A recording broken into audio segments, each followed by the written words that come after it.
Subscribe करें और bell दबाएं ताकि कोई खबर रह न जाए। मुफ्ती साहब, आपके लिए मेरे पास एक सवाल है, मैंने कहा ब्रेक के बाद पूछूंगी।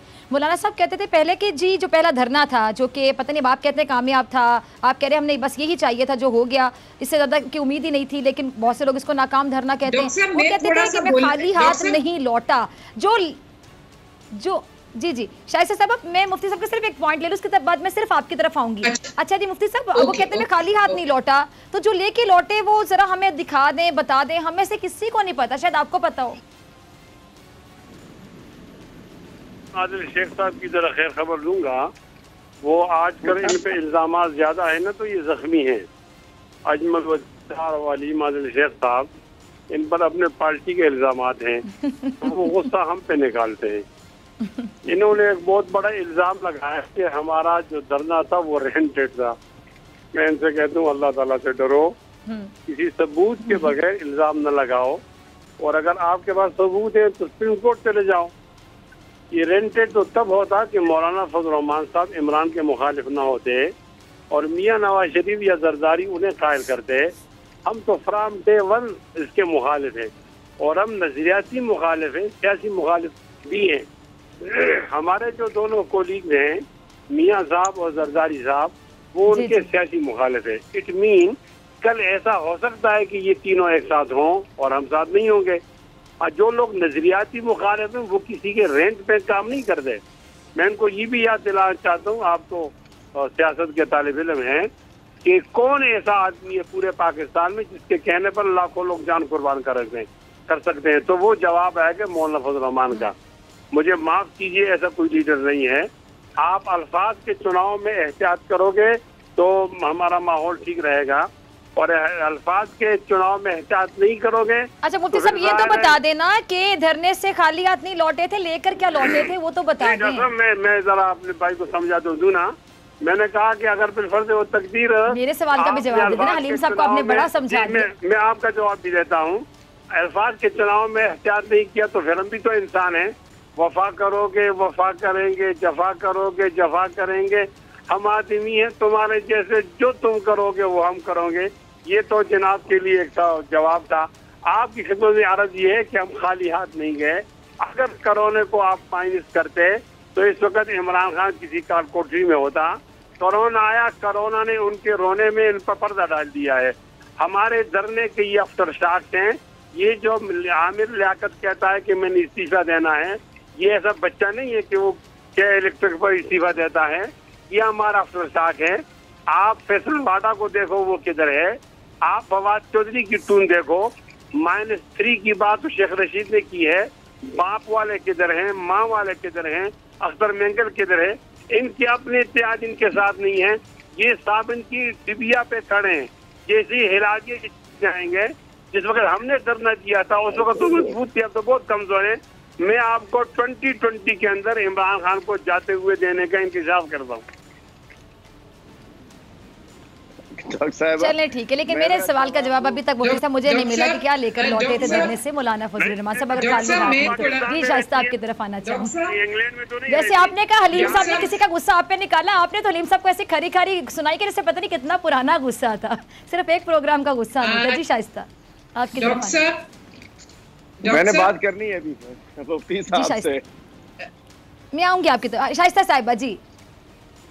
डॉक्टर साहब, मैं कहना चाहती हूँ कि मेरे भाई आदिल शेख साहब ने जो कहा है कि उनका धरना आपने देखा, जो एग्रीमेंट थी, जिस पे अंडरस्टैंडिंग थी, तमाम रूट पर पीएमएलएन ने उनके इस्तकबालिया कैंप्स लगाए हुए थे, उनको वेलकम किया और उनके स्टार्ट स्टेज पे मौजूद थे। लेकिन मैं अपने भाई आदिल शेख से पूछूंगी कि ये जो ताना इनको दे रहे हैं, जिसके उसमें धरने में एक गमला नहीं टूटा, लेकिन इनके धरने में एसएसपी की टांगे तोड़ी गई, इनके धरने में पीटीवी पर हमला हुआ, इनके धरने में प्राइम मिनिस्टर हाउस के गेट तोड़े गए, पार्लियामेंट हाउस के दीवारों पे गंदे कपड़े लटकाए गए, कब्रें खोदी गई। और आदिल शेख साहब बता दें, वो कजन कहाँ चले गए जिनकी मदद लेकर इन्होंने वो धरना किया था, वरना इनकी कितने लोग होते थे उस धरने में मौजूद, वो सबने देखा। हमारी यकजहती है, ऑपोजिशन तमाम एक पेज पर है, और इंशाल्लाह एपीसी में जो फैसले होंगे हम उस पे खड़े होंगे। अब बात आई इनकी पार्टी का, जो ये इन्होंने कहा भानुमति का, तो भानुमति का कुंभा तो इनका है, इधर से पकड़ उधर से पकड़।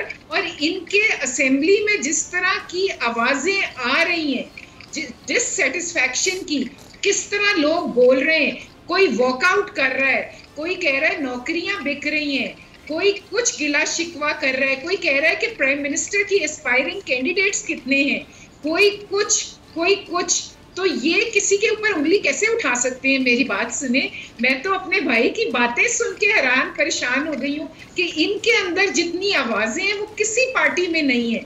इनका तो फ्रंट 3 लाइन्स है, फ्रंट, मिडिल एंड थर्ड। जो थर्ड लाइन है वो हर वक्त गाली गलौज करके फ्रंट लाइन पे आना चाहती है। तमाम पुराने फाउंडर मेंबर्स का कहीं पता नहीं है कि वो कहाँ गए।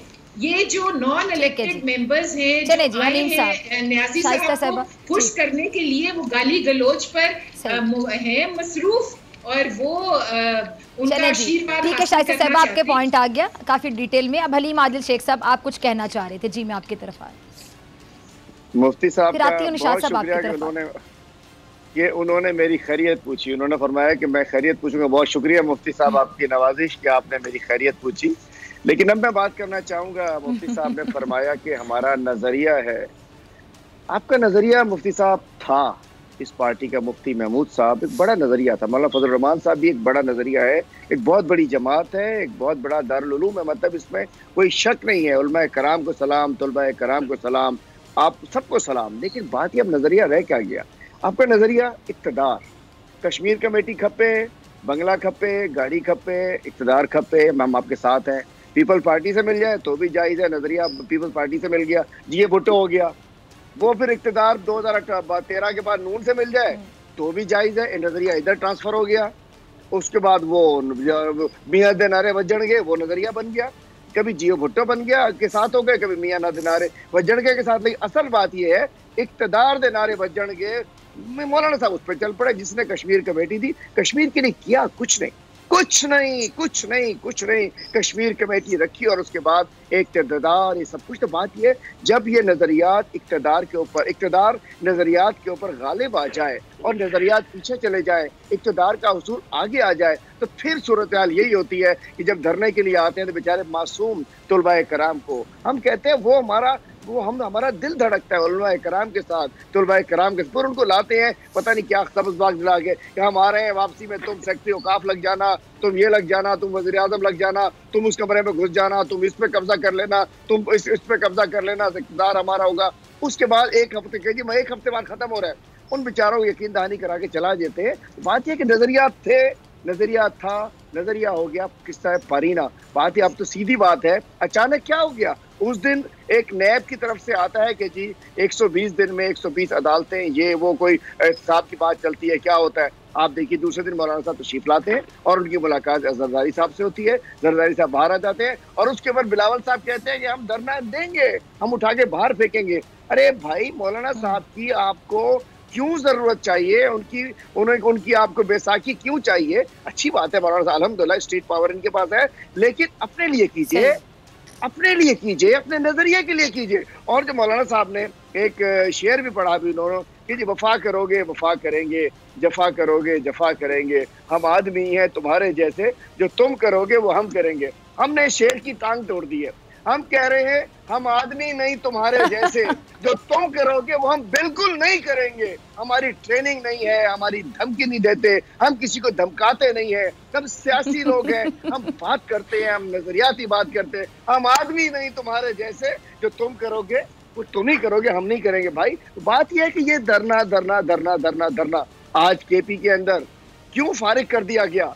एक दफा के बाद दोबारा पीटीआई को 2/3 से लाया गया, चूंकि इन्होंने हाथी के दांत खाने के और दिखाने के और हुकूमत में आते हैं, क्या करते हैं, गवर्नेंस क्या करते हैं, डिलीवरी क्या होती है, काम क्या होता है, दावे क्या होते हैं, वादे क्या होते हैं, तकरीरें क्या होती हैं और अमल क्या होता है। वैसे वाकई मुफ्ती साहब, अगर जिनके आप मुखालिफत में खड़े हैं, अगर जो वो करेंगे आप भी वही करेंगे तो फिर फ़र्क क्या रह गया आपके उनके नज़रिए में? इसका जवाब आपसे लूँगी, हलीम साहब की गुफ्तगू का जवाब भी लूँगी, लेकिन पहले निशात डहा साहब आपकी तरफ आना चाहती हूँ। बड़ी गहरी किसी सोच में गुम है डहा साहब, मैं आपको नीचे PGM में देख रही हूँ, क्या सोच रहे हैं ज़रा ये भी बताइएगा। साथ ये बताइए कि उस्मान बुज़दार साहब आपको कैसे इंसान दिखाई देते हैं, काम करने वाले हैं, मुखलिस हैं, या फिर उनके बारे में जिस किस्म की क्या सराहियाँ हो रही हैं की जाती हैं कि जी उन्हें कुछ नहीं करना आता है, ना करने दिया जाता है, उनमें कुछ सच्चाई है?